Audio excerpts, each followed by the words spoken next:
안녕하십니까? 아빠랑 대학 가자 아랑대입니다. 오늘은 2020학년도 대입이 다 마무리가 되었기 때문에 특정 대학에 대한 합격 예측에 대해서 한번 말씀을 드려볼까 합니다. 그 특정 대학이라면 오늘은 연수대학교 예를 기준으로 각 기관별 또 업체별 커트라인, 예상 커트라인이나 합격선에 대한 그 합격 가능성에 대한 정확도에 대해서 한번 말씀을 드려볼까 하는데요. 수능이 끝난 다음에 정시 기준으로 원점수를 기준으로 해서 합격 가능성을 각 기관에서 예측을 하는 것을 볼 수가 있습니다.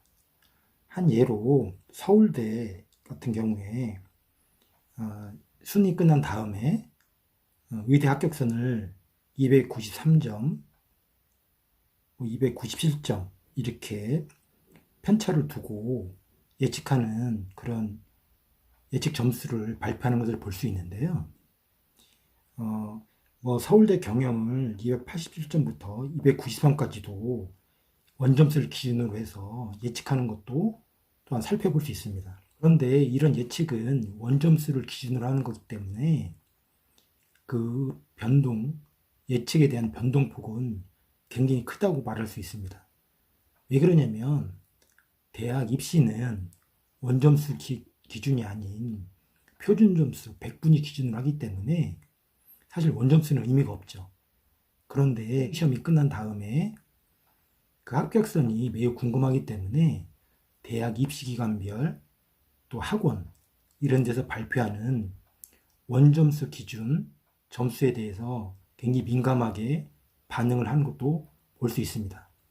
하지만 이런 점수는 실질적으로 대학 가는 데 있어서 도움이 되지 않기 때문에 통상으로만 볼 수 있는 그런 점수일 것입니다. 그리고 이런 점수가 발표된 다음에는 이제 표준 점수라는 것이 발표가 되는데 이런 점수, 표준 점수가 되면 어느 대학에 갈 수 있을 것이다라는 그런 점수를 또 대학 입시 기관별로 또 발표를 하게 됩니다. 그래서 서울대 의예는 408점, 서울대 인문은 407점, 서울대 자연계는 389점이 될 것이다라는 그런 예상을 하는 데도 있고 각각의 표준 점수를 내놓는 것을 볼 수가 있습니다. 그런데 평가원에서 공식적으로 점수를 발표하고 그 점수를 기준으로 각 대학별 모집 요강에 따른 점수 환산식에 따르면 이런 표준 점수의 예측이 무의미한 경우도 볼 수 있습니다.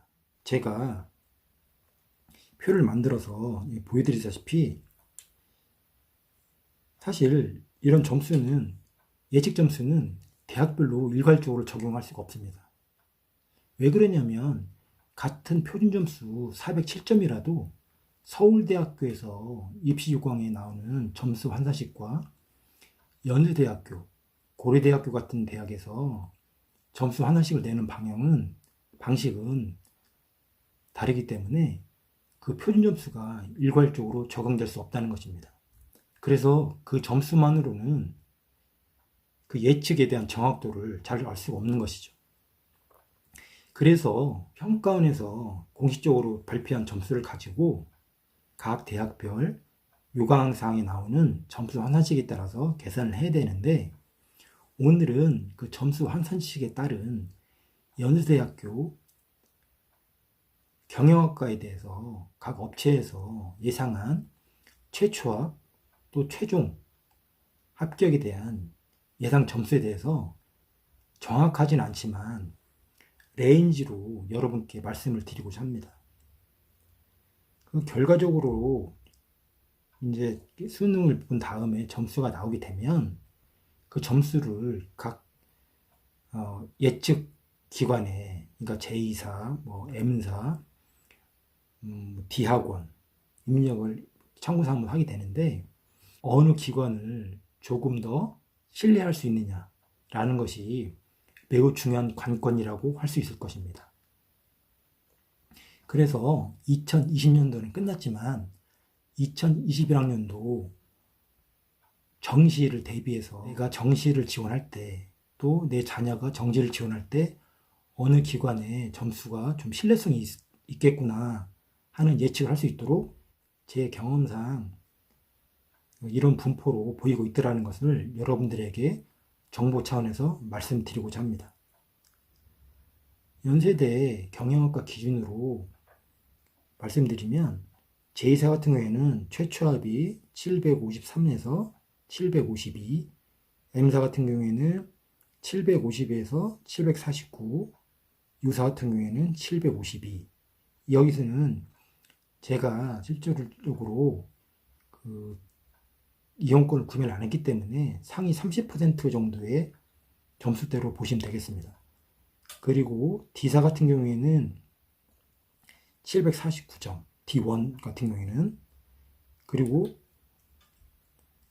유튜브에서 컨설팅을 하고 있는 그 업체 기준으로 볼 때는 739점으로 예측한 그런 컨설팅사도 있었습니다. 그래서 여러분들이 이런 기관에서 내놓는 예측 점수를 볼 때 어느 정도의 편차를 고려를 해서 여러 기관의 업체별 점수를 고려를 하실 때 너무 표준이나 표준 편차를 따져봤을 때 너무나 점수 간격이 벌어지는, 점수가 너무나 떨어져 있는 그런 업체의 점수는 고려하시면 안 될 것입니다. 그 점수, 컨설팅사나 이런 데서 내는 점수를 고려를 하셔가지고 잘못된 지원을 하시게 되면 정말 낭패를 볼 수가 있는 것이죠. 이 점수는 제가 어느 회사가 정확하다고 꼭 집어 말씀드릴 수는 없지만 제2사의 데이터가 어느 정도 학부모님들이나 학생들이 정시로 대학에 원서를 접수하는 데 있어서는 그래도 신뢰할 수 있지 않을까라는 생각을 합니다. 저도 제 아이 기준으로 볼 때 여러 가지 기준으로 해서 점수를 많이 살펴보았는데 서울시 교육청에서 운영하는 그 점수도 있는데 그 점수도 한 751점대에 합격선을 내놨고 고속성장기에서도 여러 점수를 내놨지만 다른 학생들과 비교를 해서 참고 삼아서 할 수 있는 부분은 제2사의 데이터가 그래도 좀 참고 삼을 수 있는 그런 수준의 데이터를 제공하지 않았나 이렇게 생각을 합니다. 정확한 데이터를 여러분들에게 제공해드리지 못한 것은 좀 안타깝게 생각하지만 대략적인 데이터만 가지고도 여러분들이 어느 정도의 데이터가 업체별로 이루어지고 있다는 것을 판단하실 수 있을 것이라고 생각을 합니다. 이렇게 오늘은 대략적인 데이터를 가지고 여러분들에게 말씀을 드렸는데 이 제2사 기준으로 볼 때 최초합은 실질적으로 이 데이터 범위 안에서 이루어진 것으로 저는 알고 있습니다.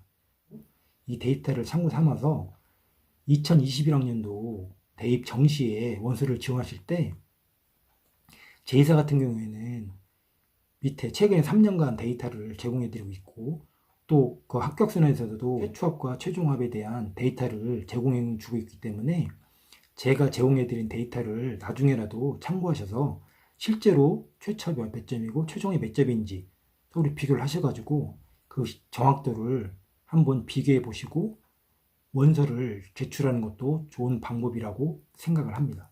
오늘은 대략적인 데이터를 제공해 드렸는데 2021학년도 대비하고 계신 여러분들께서는 비록 오늘 제공해 드린 데이터가 연세대학교 데이터이긴 하지만 이런 데이터가 서울대학교나 고려대 또 상위권 인기 대학에 대한 데이터는 어느 정도 반영할 수 있을 것이라고 판단하기 때문에 그때 참고하시는 데이터로 활용하시길 바랍니다.